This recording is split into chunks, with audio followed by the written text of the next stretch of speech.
भागलपुर में मुहर्रम शांतिपूर्ण एवं सौहार्दपूर्ण माहौल में संपन्न कराने को लेकर जिलाधिकारी अलंकृता पांडे और वरीय पुलिस अधीक्षक प्रमोद कुमार यादव ने मंगलवार को समीक्षा भवन में सेंट्रल मुहर्रम कमेटी, जिला शांति समिति, अखाड़ा प्रतिनिधियों एवं ड्यूटी में तैनात होने वाले मजिस्ट्रेटों के साथ संयुक्त बैठक की। बैठक में सुरक्षा व्यवस्था और जुलूस संचालन को लेकर कई महत्वपूर्ण निर्देश जारी किए गए। जिलाधिकारी अलंकृता पांडे ने स्पष्ट कहा कि मुहर्रम के दौरान डीजे के उपयोग पर पूर्ण प्रतिबंध रहेगा।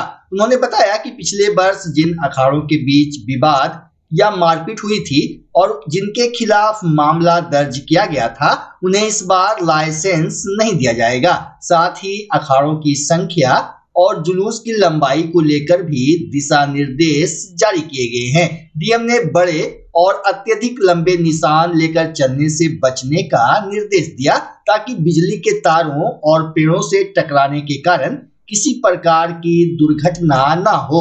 वहीं एसएसपी प्रमोद कुमार यादव ने कहा कि संवेदनशील स्थलों, चौक चौराहों और जुलूस मार्गों पर पर्याप्त पुलिस बल की तैनाती की जाएगी। प्रशासन की निगरानी ड्रोन कैमरों और सीसीटीवी के माध्यम से भी रहेगी। किसी भी प्रकार की अफवाह, उपद्रव या कानून व्यवस्था बिगाड़ने की कोशिश करने वालों के खिलाफ कड़ी कार्रवाई की जाएगी। अधिकारियों ने सभी नागरिकों से आपसी भाईचारे और शांति के साथ मुहर्रम मनाने की अपील की। बैठक में सेंट्रल मुहर्रम कमेटी, नाथनगर सार्वजनिक पूजा समारोह समिति, जिला शांति समिति एवं विभिन्न सामाजिक संगठनों के प्रतिनिधि मौजूद रहे। आपको बताना चाहते हैं कि आज कई मीटिंग्स रखी गई थी समीक्षा भवन में। सबसे पहले मुहर्रम से संबंधित 2 मीटिंग थे। एक तो शांति समिति की मीटिंग थी पूरे जिले की, और दूसरा उसके बाद जो पदाधिकारी उसमें प्रतिनियुक्त हैं, पुलिस पदाधिकारी, मजिस्ट्रेट, उनकी जो है ब्रीफिंग की गई। ज्वाइंट ब्रीफिंग जो है जिला पदाधिकारी महोदय और मेरे द्वारा और अन्य जो हमारे सीनियर पदाधिकारी थे वो किया गया। तो सबसे पहले जो शांति समिति की मीटिंग हुई उसमें जो भी इशूज़ थे, जो भी शांति समिति के मेंबर थे, विभिन्न अखाड़े जो भी हैं उनसे संबंधित जो पूर्व में कोई समस्या हुई थी उसमें विस्तृत रूप से चर्चा हुई और उसको दूर करने के लिए निर्देशित किया गया सभी थानाध्यक्ष को, सीओ को, और जो हमारा नगर निगम है उसको निर्देशित किया गया। साफ सफाई हो, चाहे डिप्टेशन हो, चाहे बैरिकेटिंग हो, और इसके साथ ही सबको ये क्लियरली बता दिया गया है कि डीजे पूर्णतः प्रतिबंधित रहेगा, तो डीजे कोई नहीं बजाएगा। और इसके साथ ही जो ताजिया की या जो अखाड़े चलते हैं उनके बहुत सारे जो उसमें चीज़ें शामिल रहती हैं, तो उसकी हाइट को लेकर जो है उनको निर्देशित कर दिया गया कि एक बेसिक मिनिमम जो हाइट है, क्योंकि बिजली के तार रहते हैं या पेड़ रहते हैं या अन्य कई चीज़ें रहती हैं जिसकी वजह से कई बार इलेक्ट्रिफिकेशन या तो मतलब बाधा पहुंच सकती है, तो उसको देखते हुए ये स्पष्ट तौर पर बता दिया गया कि एक एवरेज हाइट को ही रखना है जिससे जो है कि कहीं भी पोल में या किसी चीज़ में वो बाधित नहीं हो। और इसके अतिरिक्त जो हमारा पुलिस बल है, पुलिस बल को हम लोग पर्याप्त संख्या में हर सेंसिटिव जगह पे जो है डिप्यूट कर दिए हैं, और सीसीटीवी कैमरा हर जगह जो लगाया जा रहा है, और शहर के भी हमारे 16-1700 सीसीटीवी कैमरे हैं, और उसमें भी क्योंकि लाइट कुछ समय के लिए काटी जाती है तो हम लोग जो सेंसिटिव प्लेसेस के जितने सीसीटीवी कैमरा है वहाँ पे जनरेटर की व्यवस्था की जा रही है। नगर निगम उसको कर रहा है, तो जनरेटर व्यवस्था रहेगा जिससे सीसीटीवी कैमरा हमेशा ऑन रहे और वो रिकॉर्डिंग होती रहे। इसके अतिरिक्त सभी थाना में जिला पदाधिकारी महोदय और मेरे द्वारा निर्देशित किया गया कि ड्रोन की व्यवस्था की जाएगी, और जितने भी सेंसिटिव प्लेसेस हैं सभी जगह ड्रोन की निगरानी में सारे रहेंगे, और विभिन्न अखाड़ों के बीच में गैप के लिए मजिस्ट्रेट और पुलिस पदाधिकारी रहेंगे कि वो गैप रहना चाहिए। और लास्ट ईयर कुछ अखाड़ों ने जिन्होंने जो है कि रूल को ब्रेक किया था, लॉ को ब्रेक किया था, उनके ऊपर एफआईआर भी हुआ था। ऐसे लोगों को चिन्हित करके उनको अनुमति नहीं दी जा रही है।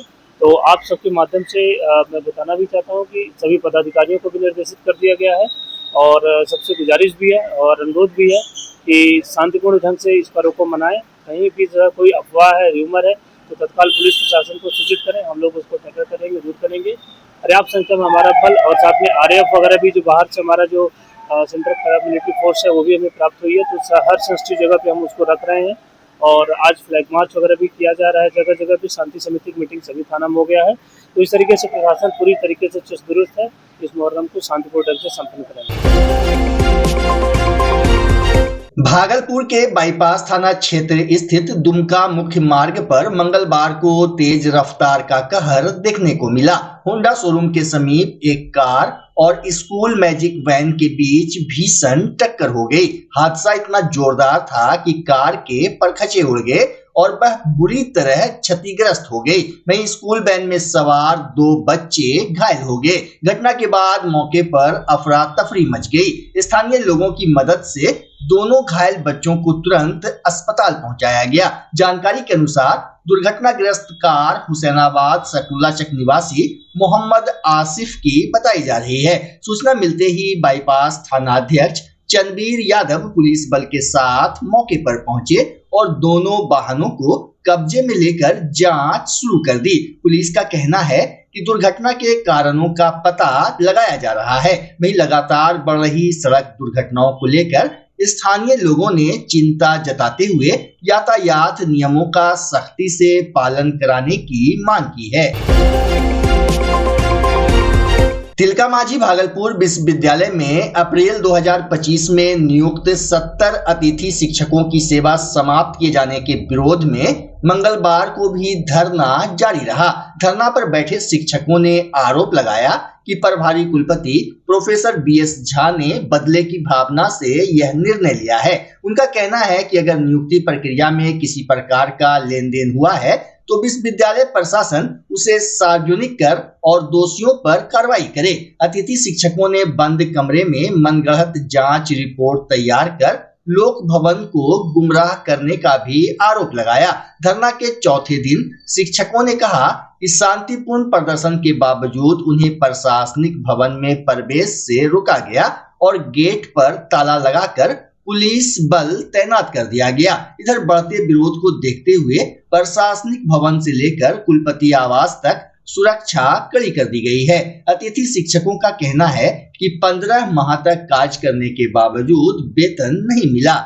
बिल्कुल सर, हमारी बहुत साधारण सी मांग है, 5 मांगे हैं हमारी, जो हम आपके माध्यम से पहुंचाना चाहते हैं विश्वविद्यालय के अधिकारियों को, क्योंकि वो लोग हमसे मिलने नहीं आ रहे हैं। आज चौथा दिन है हम लोग का, लेकिन हम लोग से मिलने नहीं आ रहे हैं। जो हमारी मांगे हैं वो ये है कि हम लोग को जो जिस नोटिस की अधिसूचना के तहत बिना किसी पूर्व सूचना के या गुमराह करके हम लोग को बाहर निकाल दिया गया है 18 जून को, उसको अविलंब वापस लिया जाए। दूसरी हमारी मांग ये है कि अगर वो हमारी नियुक्ति गलत है तो हमारी नियुक्ति करने वाले, अधिसूचना जारी करने वाले कुल सचिव महोदय कैसे सही हैं, जो उनको अभी सिलेक्शन कमेटी में रखा गया है, प्रमोशन सिलेक्शन कमेटी में, तो उनको भी तुरंत निलंबित किया जाए और उन पर कार्रवाई किया जाए और वो इस्तीफा दें। तीसरी मांग है कि हम लोग लगातार 15 महीने से बिना किसी वेतन के खट रहे हैं, काम कर रहे हैं, शैक्षणिक कार्य में हैं, गैर शैक्षणिक कार्य में भी हैं, तो हमारा वेतन तुरंत 1 सप्ताह के भीतर हम लोग को दिया जाए। चौथी मांग हमारी ये है कि जो जांच कमेटी हम लोग की जांच की है, हम लोग से न कभी कुछ पूछा गया, न कोई जानकारी ली गई हम लोगों से। रोलेक्ट एक्ट जो आप लोग जानते हैं, हम लोग जानते हैं, उसके तहत रोलेक्ट एक्ट ही लग रहा है कि बंद कमरे में ये लोग जांच किए और जांच करके जो रिपोर्ट है वो एडवर्स रिपोर्ट राजभवन को भेजे, गुमराह किए, दोषपूर्ण ये वातावरण में ये काम हुआ है। हम लोग को गुमराह किया गया है, हम लोग को परेशान करने की मानसिकता है इन लोग की।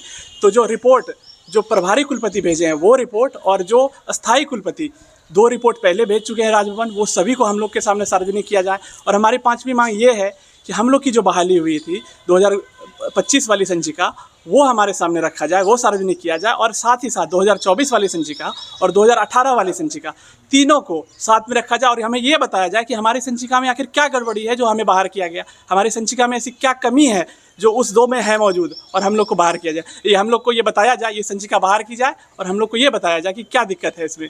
और ये हमारी 5 साधारण सी मांग है। और आप लोग जो है तो पहले रजिस्ट्रार कार्यालय के बाहर धरना दे रहे थे, आज यहाँ आ गए, क्या कारण है? बिल्कुल, हम लोग अभी पिछले 4 दिनों से रजिस्ट्रार कार्यालय के सामने धरना दे रहे थे, लेकिन आज जब हम लोग पहुँचे सुबह तो पता चला कि विश्वविद्यालय परिसर में एंट्री करने का जो दोनों गेट है वो बंद कर दिया गया है और वहाँ प्रशासन मौजूद थे। उन्होंने हम लोग को कहा कि आप लोग के लिए धरना के लिए अलग जगह की व्यवस्था की गई है विश्वविद्यालय प्रशासन द्वारा, आप लोग वहीं जाएं, यहाँ बिल्कुल नहीं बैठें। हम लोग को इस तरह से वो लोग का सहयोग रहा, लेकिन हम लोग को ऐसा लग रहा है कि हम लोग को भगा दिया गया है वहाँ से। तो हम लोग आज यहाँ बैठे हुए हैं, हम लोग शांतिपूर्ण धरना दे रहे हैं। हम लोग किसी भी कार्य में बाधा नहीं पहुँचाने वाले हैं। हम लोग शिक्षक हैं, हम लोग प्रोफेसर हैं और हम लोग जानते हैं कि कोई भी कार्य में बाधा नहीं होनी चाहिए, क्योंकि इससे अन्य लोगों को परेशानी होगी। जो परेशानी हम लोग झेल रहे हैं तो हम लोग दूसरी की परेशानी समझ सकते हैं। भले कुल सचिव महोदय या कुलपति महोदय हमारी परेशानी नहीं समझे, हमारी दिक्कत नहीं समझे। क्या नाम है आपका? मेरा नाम सर डॉक्टर रतन समीरन है। मांगे तो हमारी है कि हम हमारे हमें मतलब फिर से मतलब रिन्यूअल किया जाए और हमारा वेतन दिया जाए, जो 11 महीने से हम लोग जो काम कर रहे हैं उसका। और दूसरा है कि हमारे ऊपर इस बहाली के ऊपर आरोप लगाया जा रहा है कि 148 में से केवल 70 क्यों।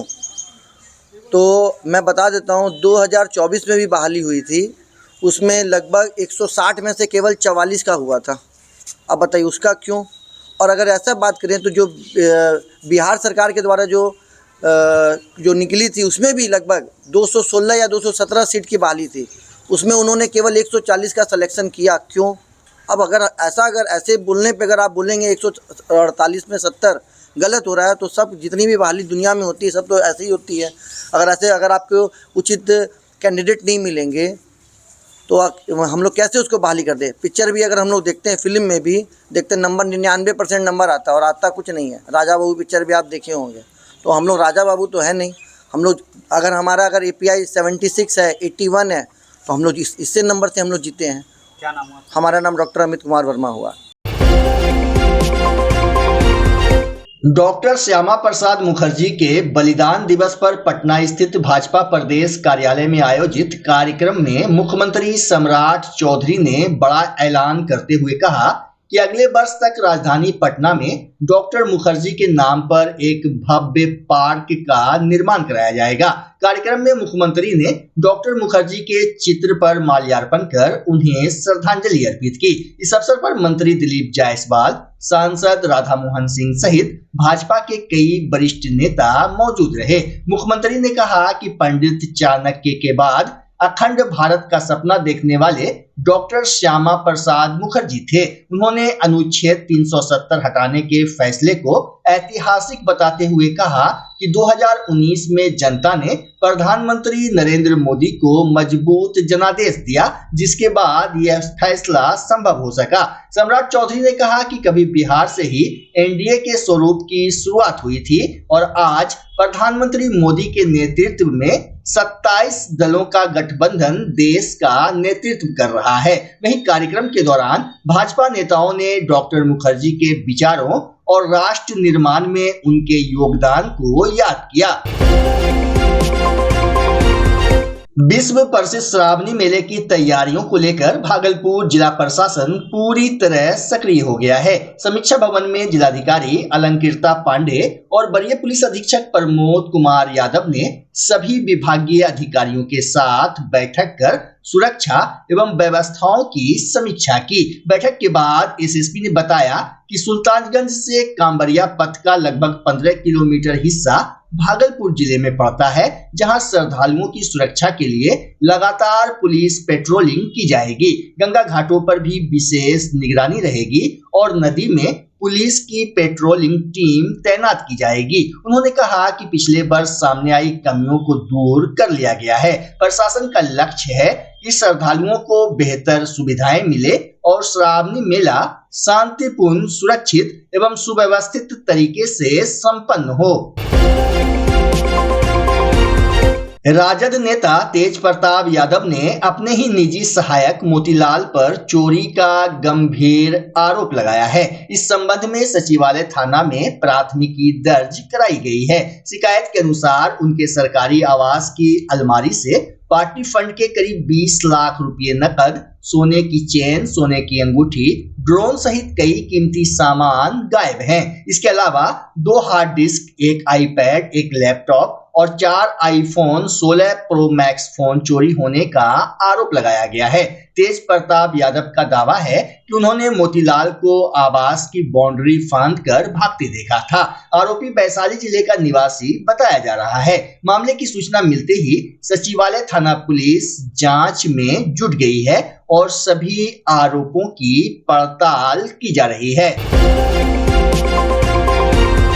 सुपौल के राघोपुर थाना क्षेत्र में मंगलवार को उस समय हड़कंप मच गया जब एक महिला अपने 12 वर्षीय बेटे के साथ मोबाइल टावर पर चढ़ गई। महिला की पहचान मधेपुरा निवासी गुड्डी देवी के रूप में हुई है। उसने आरोप लगाया कि प्रेम विवाह के बाद उसके पति ने दूसरी शादी कर ली और उसे घर से निकाल दिया। महिला का कहना है कि कई बार पुलिस से शिकायत करने के बावजूद कोई कार्रवाई नहीं हुई।